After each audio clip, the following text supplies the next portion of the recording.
অনেক হয়েছে মা, আমার পক্ষে আর সম্ভব হচ্ছে না।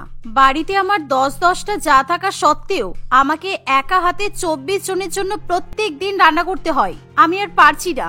সকাল থেকে রাত পর্যন্ত আমার রান্নাঘরেই সময় কাটে। এত এত খাবার রান্না করতে গিয়ে আমি অসুস্থ হয়ে পড়ছি। আমি আর কিছু শুনতে চাই না। আমি এই বাড়ি ছেড়ে চলে যাচ্ছি। এর কাছে আমার আর কোনো উপায় নেই। আপনি যতদিন না কিছু একটা ব্যবস্থা করছেন, আমি এই বাড়িতে ফিরে আসবো না। এই বলে বাড়ির বড় বৌমা অর্থাৎ ফাল্গুনী বাড়ি ছেড়ে চলে যায়, যার ফলে বাড়ির সকলেই প্রচন্ড পরিমাণে দুশ্চিন্তায় পড়ে। আসলে আজ থেকে 4 বছর আগে ফাল্গুনী বিয়ে করে শ্বশুর বাড়িতে আসে। ফাল্গুনী তার স্বামী মদন, শ্বশুর মশাই, শাশুড়ি মা এবং 10 দেওরের সঙ্গে বাস করতে শুরু করে। আর বিয়ের পরের দিন থেকেই শ্রাবণী দেবী তার বড় বৌমার উপর সংসারের দায়িত্ব চাপিয়ে দেয়। তাই ফাল্গুনী একা হাতেই সংসারের সমস্ত কাজকর্ম এবং প্রত্যেক দিন 3-4 বেলা করে 13-14 জনের জন্য খাবার রান্না করে। আর শ্রাবণী দেবী এবং তার পরিবারের সবাই প্রচন্ড পরিমাণে খাবার খেতে ভালোবাসে, তাই তারা একবার খাবার খেতে বসলে কিছুতেই খাবার ছেড়ে উঠতে চায় না। বৌদি, রুটি শেষ হয়ে গেছে, আমার জন্য আরো 4-5টা রুটি বানিয়ে নিয়ে এসো, তাড়াতাড়ি নিয়ে এসো, আমি কিন্তু বসে আছি। আর বৌদি, আমার জন্য 3টে পরোটা নিয়ে আসবে, আর আমার পরোটাগুলো অবশ্যই ঘি দিয়ে ভেজে দেবে। আজকের আলুর দমটা কিন্তু দারুণ খেতে হয়েছে। এখনো পর্যন্ত মনে হচ্ছে আমি 10-15টা পরোটা খেয়েই ফেলবো। এভাবে একের পর এক সবাই ফাল্গুনীর কাছে রুটি এবং পরোটা চাইতে শুরু করে, যার ফলে ফাল্গুনী প্রচন্ড পরিমাণে চাপে পড়ে যায়। আর সে একা হাতে অত রুটি এবং পরোটা বানিয়ে উঠতে পারে না। কি হলো বৌমা, তুমি কি শুনতে পাচ্ছ না? আমার ছেলেটা কখন থেকে তোমার কাছে পরোটা আর রুটি চাইছে। আমাদেরও তো পাতের খাবার শেষ হয়ে গেছে, আমরা কতক্ষণ বসে থাকবো? তাড়াতাড়ি রুটি আর পরোটা নিয়ে এসো। শাশুড়ি মায়ের কথা শুনে ফাল্গুনী রান্নাঘর থেকে বাইরে বেরিয়ে এসে বলে, দেখুন মা, আমি একা হাতে সকাল থেকে রুটি বানাচ্ছি। সকাল থেকে এখনো পর্যন্ত প্রায় 200টার উপরে আমি রুটি বানিয়ে ফেলেছি, আর তারপরও এখনো আপনাদের পেট ভরছে না। বাড়িতে শুধুমাত্র একজনই রান্না করছে, আর আপনারা 13 জন বসে বসে খাচ্ছেন। সুতরাং আমাকে রান্না করার মতো সময় তো দিতেই হবে।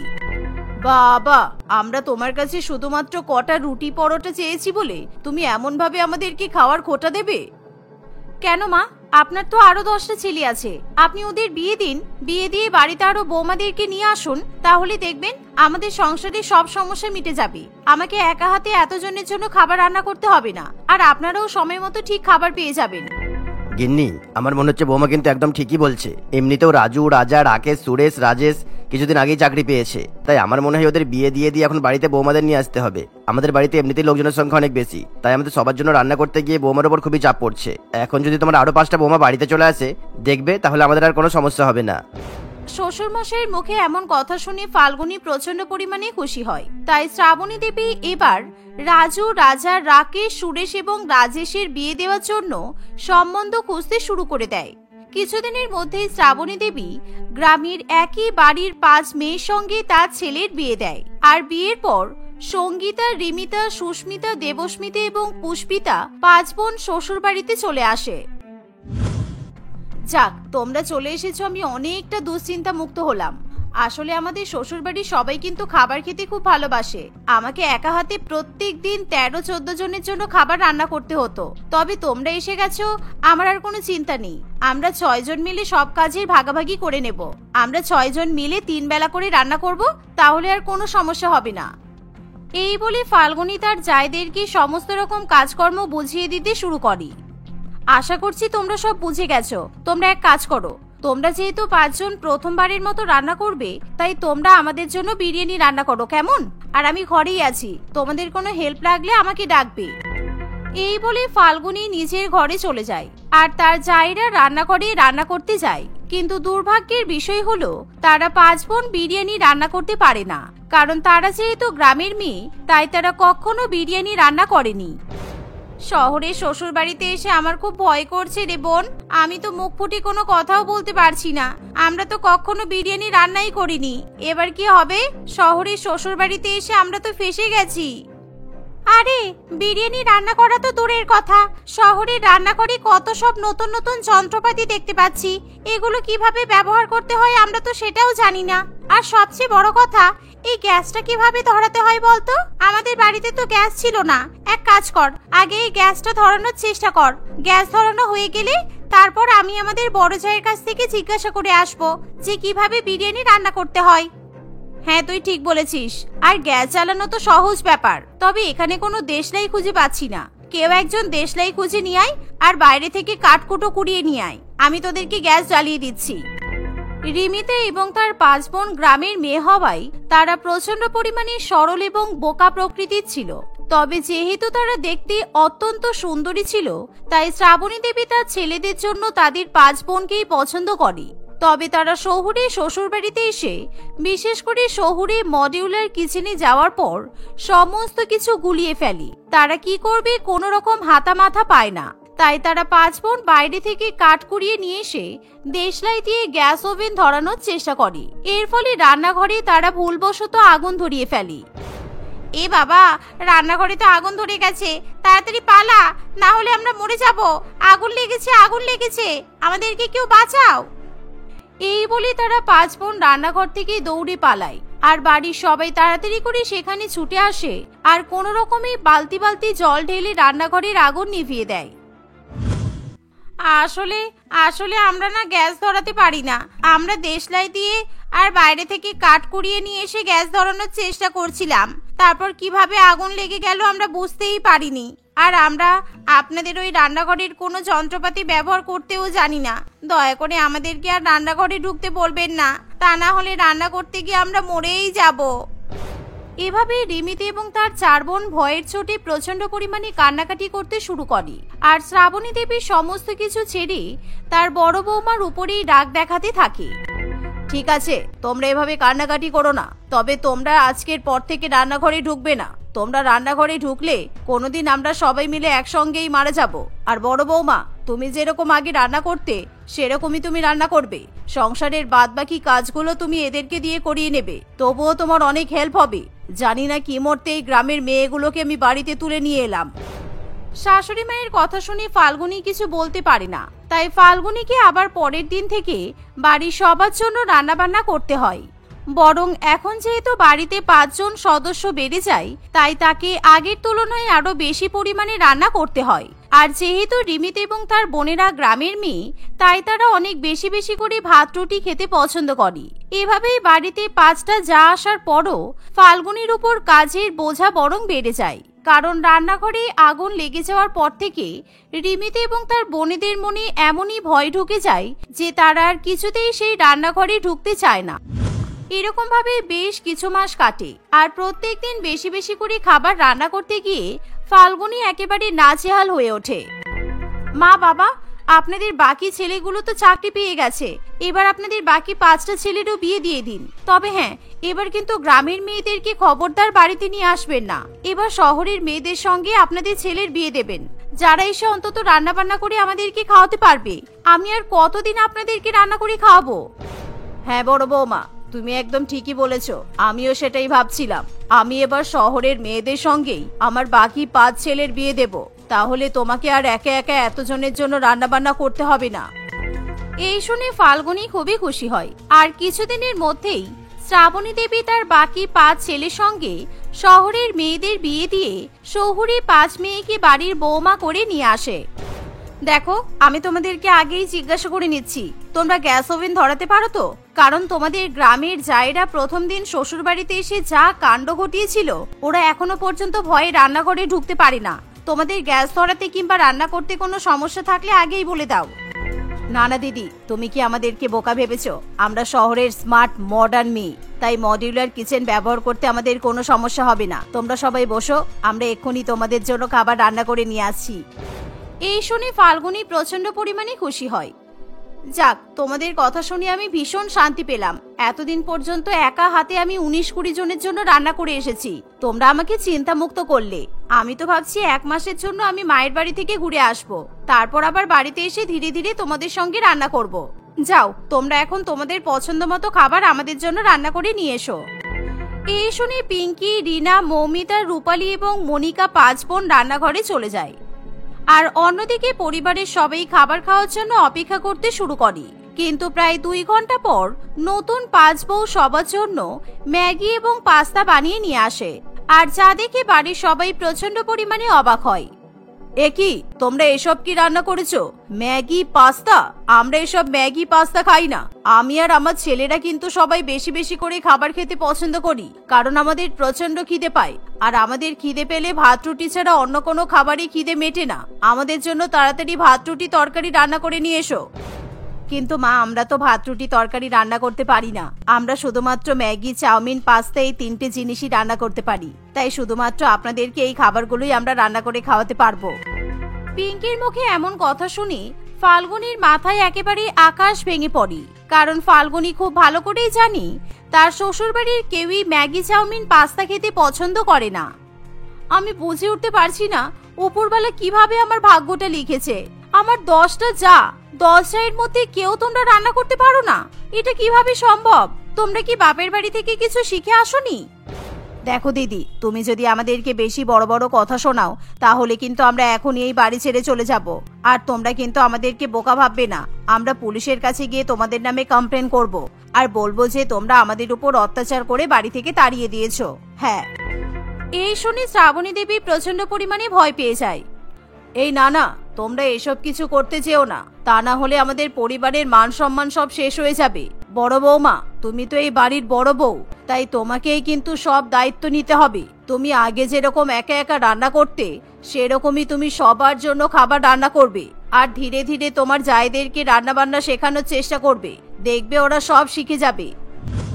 বাধ্য হয়ে ফাল্গুনি আবার তার গোটা শ্বশুরবাড়ির প্রত্যেকের জন্য রান্নাবান্না করতে শুরু করে। এর ফলে সকাল থেকে রাত পর্যন্ত ফাল্গুনিকে একভাবে রান্নাঘরে সময় কাটাতে হয়। আর ফাল্গুনি তার জায়েদের রান্নাবান্না শেখানোর চেষ্টা করলেও তারা কোনো মতে রান্নাবান্না শিখতে চায় না। এভাবেই বেশ কিছু মাস কাটে। আর একদিন ফাল্গুনি প্রচন্ড পরিমাণে রেগে যায়, তাই সেই শ্বশুরবাড়ি ছেড়ে বাপের বাড়িতে চলে যায়। আমরা সত্যি বড় বৌমার উপর অত্যাচার করে ফেলেছি। বড় বৌমা একা হাতে 25 জনের জন্য খাবার রান্না করে আমাদেরকে খাইয়েছে। তবে হ্যাঁ, এখন আমাকে কি করতে হবে আমি সেটা ভালো করে বুঝতে পারছি। আমি তোমাদের সবার সংসার আজ থেকে আলাদা করে দিলাম। তোমরা নিজেরা নিজের মতো করে রান্না করে খাবে। তোমরা কি খাবে না খাবে সেটা দেখার আমাদের কোনো দরকার নেই, কারণ কারোর পক্ষে একা হাতে এতজনের জন্য রান্না করা সম্ভব নয়। এই বলে শ্রাবণী দেবী তখনই তার বড় বৌমাকে আবার বাড়িতে ফিরিয়ে নিয়ে আসে। আর ফাল্গুনি যখন তার শাশুড়ি মায়ের সিদ্ধান্তের ব্যাপারে জানতে পারি তখন সেও খুবই খুশি হয়। তবে ফাল্গুনি তার শাশুড়ি মা এবং শ্বশুর মশাইকে খাওয়ানোর দায়িত্ব নেয়। তবে এর ফলে ফাল্গুনির 10 যা প্রচন্ড পরিমাণে বিপদে পড়ে। আর তারাও এবার একা একা রান্নাবান্না করতে শুরু করে। প্রথম প্রথম রান্নাবান্না করতে তাদের প্রচন্ড সমস্যা হলেও ধীরে ধীরে তারা সবাই রান্না করতে শিখে যায়। এর ফলে সবাই নিজের নিজের মতো হাসি খুশি সংসার করতে থাকে। বিয়ের পর অন্ধ মেয়ে ললিতা বিয়ের সাজে শ্বশুরবাড়িতে যাওয়ার পর নিজের ঘরে বসে থাকে। রাত্রিবেলা সেখানে শুভঙ্কর আসে। আর শুভঙ্কর হঠাৎ করেই ললিতার হাত ধরে। এর ফলে ললিতা ভয় পেয়ে যায়। কে এসেছে ঘরে? কে আমার হাত ধরেছে? ছাড়ো বলছি। কে তুমি? কিছু বলছো না কেন? আরে ললিতা, তুমি ভয় পাচ্ছ কেন? আমি তোমার বর শুভঙ্কর। এত ভয় পেলে চলবে ডার্লিং? তুমি তোমার বরকে চিনতে পারছো না? আজকেই তো আমাদের বিয়ে হলো, আর আজকে তো আমাদের বাসর রাত। তখনই সেখানে তুহিন এসে বলে, এই শুভঙ্কর, আজকে ললিতার সঙ্গে এই ঘরে আমি থাকবো, তুই না। আজকে ললিতার সঙ্গে আমার বাসর রাত হবে। আর আমি তোর থেকে বড়, আমি তোর বড় ভাই, তাই ললিতার উপর অধিকার আমার বেশি, বুঝেছিস? এমন সময় সেখানে শুভঙ্কর এবং তুহিনের বড় দাদা আকাশ চলে আসে। শুভঙ্কর, তুহিন, তোরা দুজনে এই ঘর থেকে বেরিয়ে যা। কেননা আমি তোদের দাদা, তাই ললিতার উপর সবচেয়ে বেশি অধিকার আমার। আজকে ললিতার সঙ্গে আমার বাসর রাত হবে, তাই তোরা চুপচাপ এখান থেকে চলে যা, বুঝেছিস?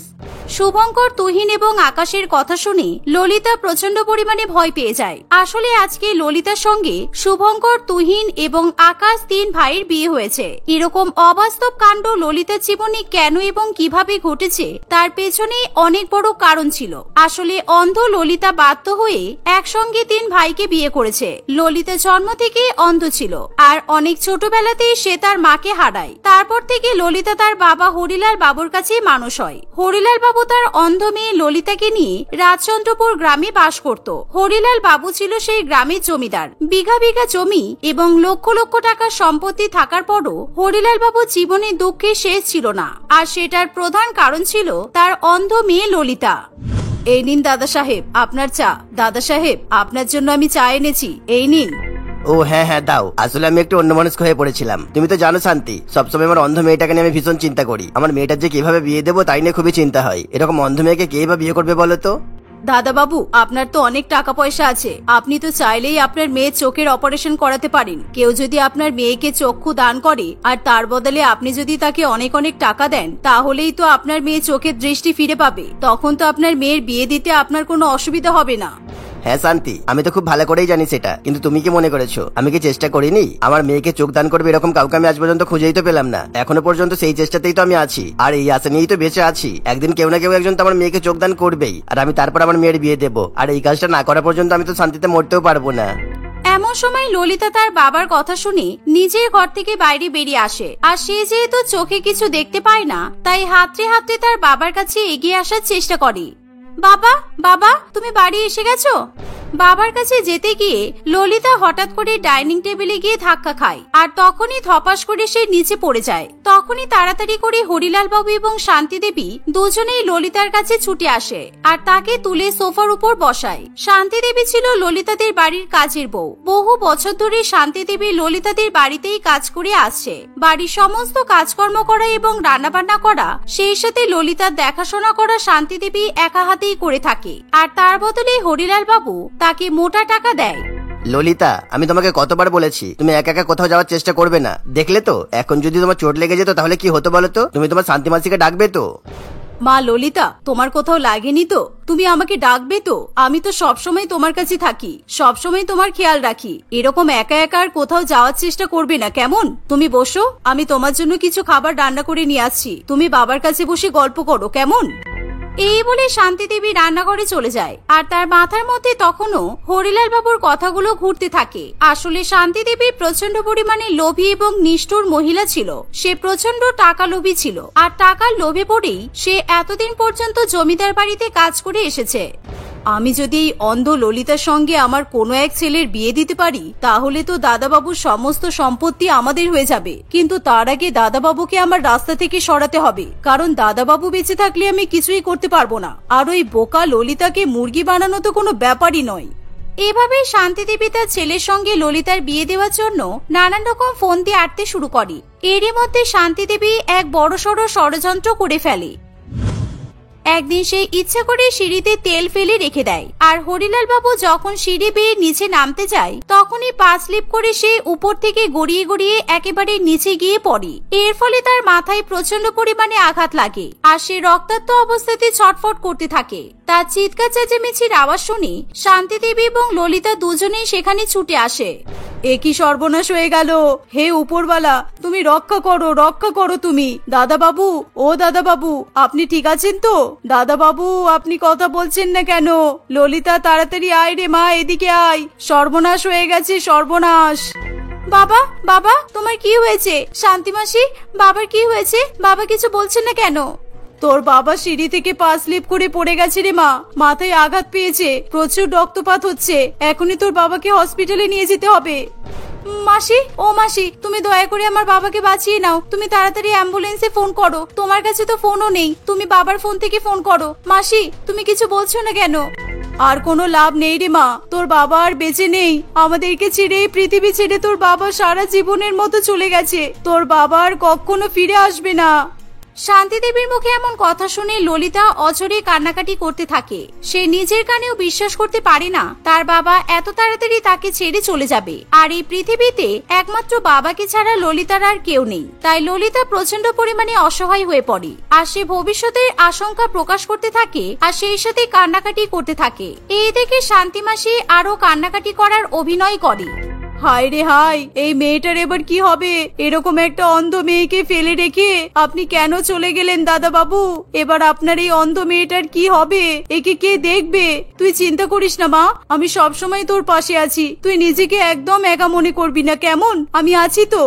ললিতা তার বাবাকে হারিয়ে পুরোপুরি ভাবে ভেঙে পড়ে। এমনকি বাবার মৃত্যুর পর সে খাওয়া দাওয়া পর্যন্ত বন্ধ করে দেয়। ঠিক মতো তার ঘুমও হয় না। সারাদিন ললিতা একা একা নিজের ঘরের মধ্যেই বসে থাকে, আর বাবার কথাই চিন্তা করতে থাকে। বাবার সঙ্গে কাটানো স্মৃতিগুলো মনে করে ললিতা খুবই কান্নাকাটি করে। এমন পরিস্থিতিতে শান্তি মাসি তার দ্বিতীয় চাল চেলে ফেলে। তুই এরকম করিস না মা, তুই যদি খাওয়া দাওয়া না করিস তাহলে কিন্তু তোর বাবা খুবই কষ্ট পাবে। আর আমার তো একটা জিনিস ভেবেই খুবই কষ্ট হচ্ছে, তোর বাবা মৃত্যুর আগে যে ইচ্ছাটা প্রকাশ করেছিল সেই ইচ্ছাটা কিন্তু উনি পূরণ করতে পারলেন না, তার আগেই উনি মারা গেলেন। ইচ্ছা? কোন ইচ্ছার কথা বলছো তুমি শান্তি মাসি? বাবা তোমাকে যাওয়ার আগে কি কিছু বলে গেছে?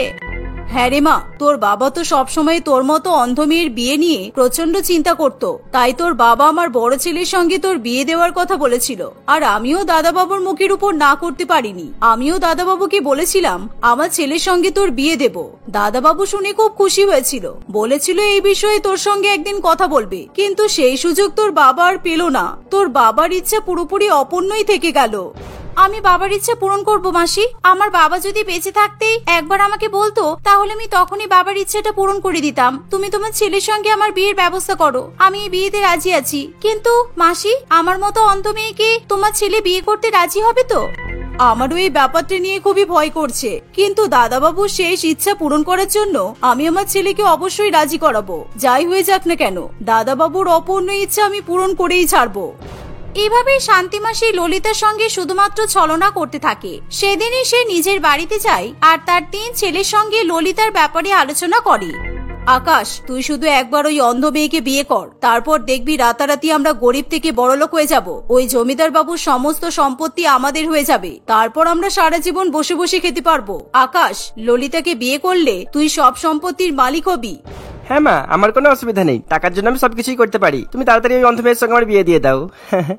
বাহ বাহ, খুব ভালো। মা, তুমি শুধু তোমার বড় ছেলের কথা চিন্তা করলে, আর আমরা দুইজন কি বানের জলে ভেসে এসেছি নাকি? তোমার বড় ছেলে ওই অন্ধ মেয়েকে বিয়ে করার পর কোটি কোটি টাকার সম্পত্তির মালিক হবে, আর আমরা কি ভিক্ষা করে বেড়াবো? ওই অন্ধ মেয়ের সঙ্গে আমি বিয়ে করব না। ললিতাকে আমি বিয়ে করব, কারণ আমারও ছোটবেলা থেকে বড় লোক হওয়ার খুবই ইচ্ছা। আর ললিতার বয়স এমনিতেও কম, তাই ললিতার সঙ্গে আমাকেই মানাবে, তোদের নয়, বুঝেছিস?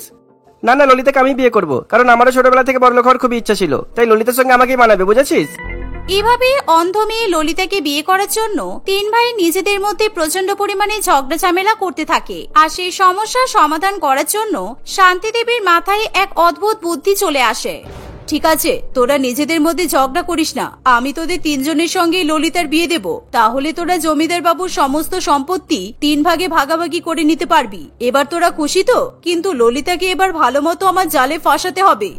3 ছেলের সঙ্গে ললিতার বিয়ে দেওয়ার জন্য শান্তি দেবী আবার একটা ফোন দিয়ে এঁটে ফেলে। সেদিনই শান্তি দেবী ললিতার কাছে গিয়ে বলে, তোর বাবার অপূর্ণ ইচ্ছা পূরণ করার জন্য তোকে অনেক বড় বিসর্জন দিতে হবে রে মা। তোর কুণ্ডলী দেখে পণ্ডিত মশাই বলেছে তোর কুণ্ডলিতে একটা ছেলের সঙ্গে নয় 3টে ছেলের সঙ্গে বিয়ে লেখা আছে। আর তোর যদি 3টে ছেলের সঙ্গে বিয়ে দেওয়া না হয়, তাহলে তোর জীবনের বড়সড় ক্ষতি হয়ে যেতে পারে। কিন্তু আমি কিছুতেই এটা হতে দেব না। আমি আমার 3 ছেলের সঙ্গেই তোর বিয়ে দেব।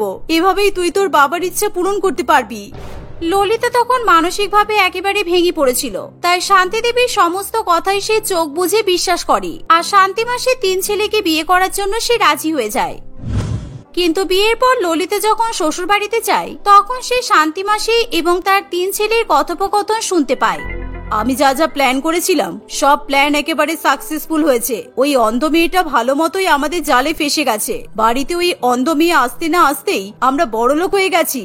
এরকম কথা শুনে ললিতা ভয়ে একেবারে আটকে ওঠে। আর সেদিন রাত্রিবেলা যখন 3 ছেলে ললিতার সঙ্গে বাসর রাত কাটানোর জন্য একে অপরের সঙ্গে ঝগড়া করে, তখন ললিতা নিজেকে রক্ষা করার জন্য মিথ্যা কথা বলতে শুরু করে দেয়। আমি তোমাদের কারোর সঙ্গে বাসর রাত কাটাতে পারবো না। আমি নিজেকে নিজে প্রতিজ্ঞা করেছি, যতদিন না আমি নিজে চোখে দেখতে পাচ্ছি, মানে যতদিন না কেউ আমাকে চক্ষু দান করছে আর আমি নিজে চোখে তোমাদেরকে দেখতে পাচ্ছি, ততদিন আমি কিছুতেই তোমাদের সঙ্গে থাকতে পারবো না। আমি আগে নিজের চোখের দৃষ্টি ফিরে পাবো, তারপর তোমাদের মধ্যে যাকে আমার আগে পছন্দ হবে তার সঙ্গেই আমি প্রথম বাসর রাত কাটাবো। এখন তোমরা চলে যাও এখান থেকে, আমাকে একা থাকতে দাও। ললিতার কথা শুনে 3 ভাইয়ের আর কিছু করার থাকে না, কারণ এখন ললিতাই তাদের একমাত্র ধনী হওয়ার চাবিকাঠি ছিল। তাই ললিতাকে তারা কোনো রকম ভাবে বিরক্ত করে না। দেখতে দেখতে কিছুদিন কাটে, আর এরই মধ্যে সৌভাগ্যবশত এক হসপিটাল থেকে ললিতা খবর পায় কেউ একজন তাকে চক্ষু দান করতে চায়। ললিতা তখনই হসপিটালে গিয়ে পৌঁছায়, আর চোখের বিনিময়ে ললিতা সেই ভালো মানুষকে অনেক অনেক টাকা দিয়ে উপকার করে। আর ডাক্তার নিখিল ললিতার চোখের অপারেশন করে। 4 দিন পর্যন্ত ললিতার চোখে ব্যান্ডেজ করে রাখা হয়, কিন্তু এই 4 দিনে ললিতাকে দেখার জন্য হসপিটালে কেউ যায় না। তাই ডাক্তার নিখিলই ললিতার খুব ভালো মতো দেখাশোনা করে। এরই মধ্যে ললিতা এবং নিখিল একে অপরের খুব ভালো বন্ধু হয়ে ওঠে। ললিতা, আজকে আমি তোমার চোখের ব্যান্ডেজ খুলে দেবো। তুমি বলো, তুমি সবার প্রথমে কাকে দেখতে চাও? আমার এই পৃথিবীতে কাছের বলতে কেউ নেই, তাই আমি সবার আগে আমার বন্ধুকে দেখতে চাই। আমি অন্ধ বলে এতদিন পর্যন্ত আমার সঙ্গে কেউ বন্ধুত্ব করেনি, কিন্তু এই 4 দিনে তুমি যেভাবে আমার কেয়ার করেছো, আমার বাবা ছাড়া এরকম যত্ন ভালোবাসা আমি কারোর কাছ থেকে পাইনি। তাই আমি তোমাকেই সবার প্রথমে দেখতে চাই। ললিতার মুখে এমন কথা শুনে নিখিল প্রচন্ড পরিমাণে খুশি হয়। তাই ললিতা চোখের দৃষ্টি ফিরে পাওয়ার পর সবার প্রথমে নিখিলকেই দেখে। আসলে ললিতার মতো অসহায় মেয়ে জীবন কাহিনী শোনার পর নিখিলও ললিতাকে পছন্দ করে ফেলে, আর সে ললিতাকে বিয়ে করবে বলে ঠিক করে। ললিতাকে শান্তি দেবী এবং তার 3 ছেলের হাত থেকে রক্ষা করার জন্য নিখিল তখনই তাকে পুলিশ স্টেশনে নিয়ে যায়। আর সেখানে গিয়ে ললিতা প্রমাণ সহ শান্তি দেবী এবং তার 3 ছেলের কুকর্মের কথা পুলিশকে জানিয়ে দেয়। পুলিশ তখনই শান্তি দেবী এবং তার 3 ছেলেকে গ্রেপ্তার করে নিয়ে যায়। তোমাকে অনেক ধন্যবাদ নিখিল, তুমি যদি আমার জীবনে না আসতে তাহলে হয়তো আমি কখনোই আমার চোখের দৃষ্টি ফিরে পেতাম না, আর নাইবা আমি ওদের হাত থেকে নিজেকে রক্ষা করতে পারতাম। আমি স্বপ্নেও ভাবিনি তোমার মতো একজন ভালো মানুষকে আমি পাশে পাবো। সেদিনই নিখিল এবং ললিতা বিয়ে করে, আর বিয়ের পর তারা সারা জীবন হাসি খুশি সংসার করতে থাকে।